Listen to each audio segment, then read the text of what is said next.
Queen Elizabeth II was left hurt and puzzled by Tony Blair, as he prevented her from attending an event really close to her heart, unearthed reports claim. His wife Cheery did not curtsy to the Queen on her first visit to Balmoral in 1997 and wore a trouser suit, which allegedly left the Queen Mother mortified. Her Majesty's interests famously clashed with Mr. Blair's too. Mr. Blair's relationship with the royal family during his time as Prime Minister was not always the smoothest. In 2005, just 24 hours after promising the public he would listen to their every concern following his victory in that year's general election, Mr. Blair was accused of being behind an astonishing snub to the Queen over VE Day, which left her hurt and puzzled. It is no secret that the monarch loves the countryside, country sports, horses and dogs, while Mr. Blair prefers the city, holidays in Barbados, tennis, and football. For this reason, the traditional annual visit by the Prime Minister to Balmoral reportedly became something of an ordeal for the Labour leader, and the lengths of their stays were kept to a minimum. Moreover, according to a throwback report by the Daily Express, the former Prime Minister found himself at odds with the monarch after he was accused of showing disrespect. The Prime Minister reportedly stopped the Queen and other party leaders from attending the VE Day memorial commemoration at the Senate Half, at which she wanted to pay her respect to those who lost their lives for their country. Mr. Blair instead decided to spend the weekend at Chequers, his country retreat, putting together the finishing touches to a government reshuffle. A Downing Street spokesman said, "Consideration was given as to whether the Prime Minister and other party leaders should attend Sunday's commemorations of VE Day. But it was more appropriate to attend the national commemoration alongside the Queen on July the 10th.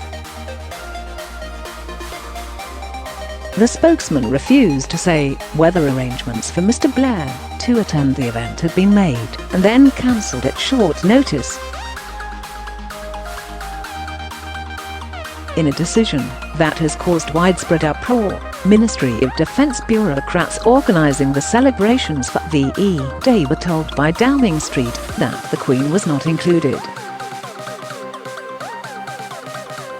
Instead, they were ordered to be relegated to the events later this summer, well after the proper anniversary.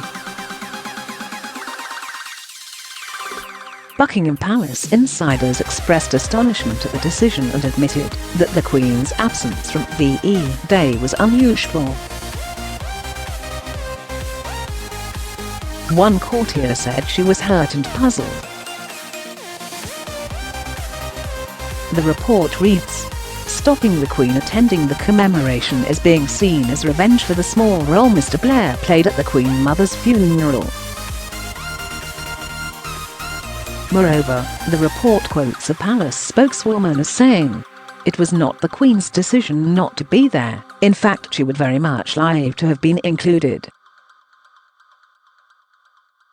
Another source close to Her Majesty added, "She had no part in deciding whether or not to go to this weekend's events, and in fact she would really like to be there." The people organising this appear to have forgotten that the Queen is the only surviving member of the royal family who was actually on the Buckingham Palace balcony with the King and Queen when peace was declared throughout Europe.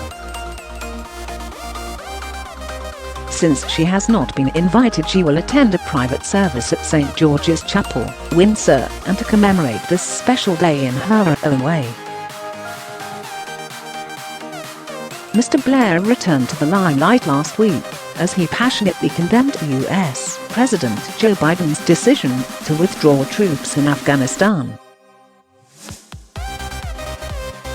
In his first public comments on the crisis since the Afghan government collapsed last weekend, Blair criticized the US motives for the withdrawal as imbecilic and driven not by grand strategy but by politics. He wrote in a wide-ranging article published on his institute's website about the abandonment of Afghanistan and its people as tragic, dangerous, unnecessary, not in their interests, and not in ours. We didn't need to do it. We chose to do it. We did it in obedience to an imbecilic political slogan about ending the forever wars, as if our engagement in 2021 was remotely comparable to our commitment 20 or even 10 years ago.